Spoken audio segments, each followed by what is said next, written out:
Bismillah ar-Rahman ar-Rahim, because the Quran is not a book. We are not a nation who follow pages between two covers, because the Quran did not come down to the world as pages between two covers. And the Quran is not passed from generation to generation like you take a book, a library book, and you give it to your sons and your grandsons to be passed. Because the Quran, it is a reality. Because the Quran was sent first to the Holy Prophet ﷺ. He was only sent to the Prophet ﷺ. He was not sent to the Sahabi Kiram. Sent to the Prophet, and the Prophet is explaining the Quran with his lifestyle. That is called a hadith. The hadiths, they were not compiled either. They were observed, they were understood. When was the Quran, when was the hadith compiled? It was when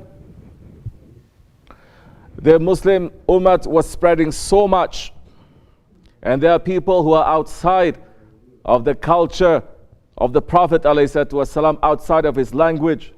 And there are people who are the Hafiz, the protectors of the Quran. Don't think the Quran is protected because it's printed. The Quran, it is protected by Allah, because Allah subhanahu wa ta'ala is saying, we sent it and we mean to protect it. If you think the Quran, it is a book like this, so many other books like that, they were changed. And they're trying to change the Quran. And in some Muslim countries, they've already changed the Quran. But the Hafiz, the one who is protecting the Quran, that can never be changed.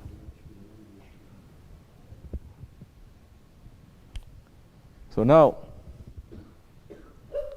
the Prophet ﷺ's life, the hadith, it is explaining the Quran.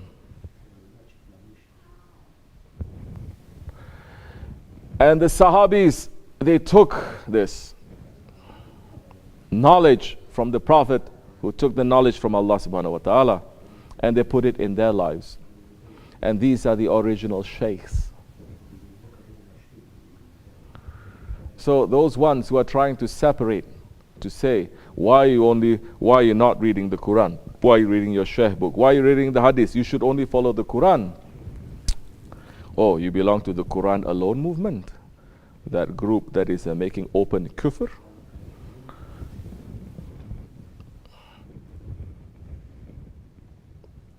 There was one group during the time of Hazrat Abu Bakr Siddiq.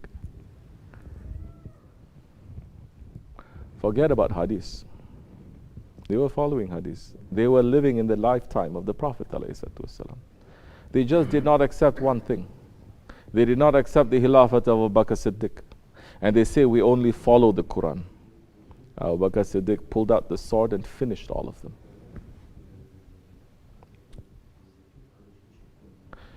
Those ones who are making the separation, why you are not concentrating on the Quran? You should concentrate on the Quran only, not in the hadith, or not in the riwayat, or not in the sohbat. It is just like the one who is making the shaitanic logic of saying, why are you concentrating on the Prophet so much? You have to concentrate on Allah. You become completely shaitan then. Soon you're going to say, why you have to say Muhammad Rasulullah? You have to concentrate only on La ilaha illallah. That time you are no different from these Wahhabi shaitans. You're no different from those ones who are so intellectual and they say we only follow the Quran and we're not going to follow the Prophet ﷺ. If you don't take the risalat from the Prophet, you're going to take the risalat from your ego. If you're not taking the Prophet's explanation of the Quran, and the Prophet left that explanation to the Sahabis, and the Sahabis left it to the Tabi'in, Tabi'in left it to the Tabi'in following, if you're not following that chain, then you are declaring yourself to be a prophet, taking it directly from Allah. You can say La ilaha illallah as many times as you want. You're already making unbelief there, because you're denying the prophethood. This is exactly what is happening in this world right now, because Muslims are taking the Quran and running with it, making their own interpretation. That Shaitan Ibn Taymiyyah did that first.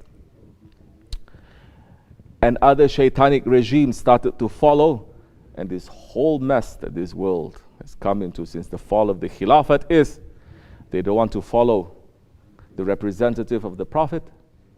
They say, we want to be prophets.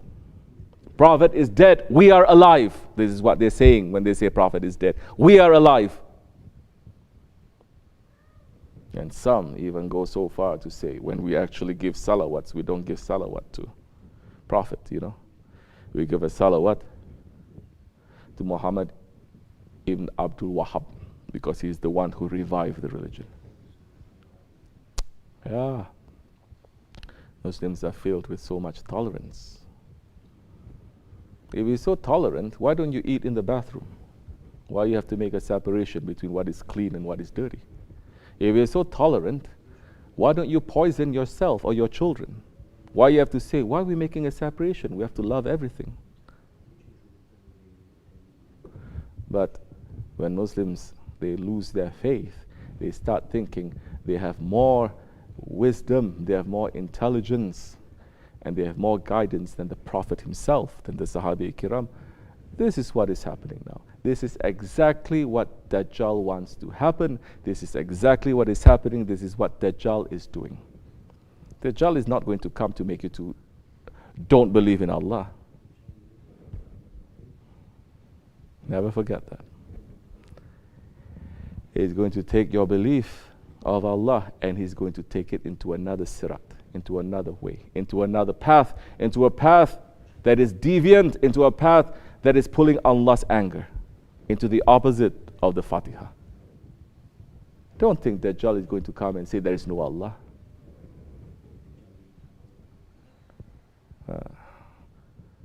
Where are those ones saying they're representing Prophet, saying they're Ahlul Bayt? Where are those ones who should be present, who should be warning this nation? Sleeping. You can hide behind your smile, but you cannot hide forever. May Allah forgive us.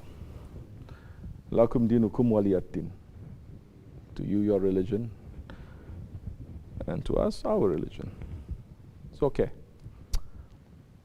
As you like.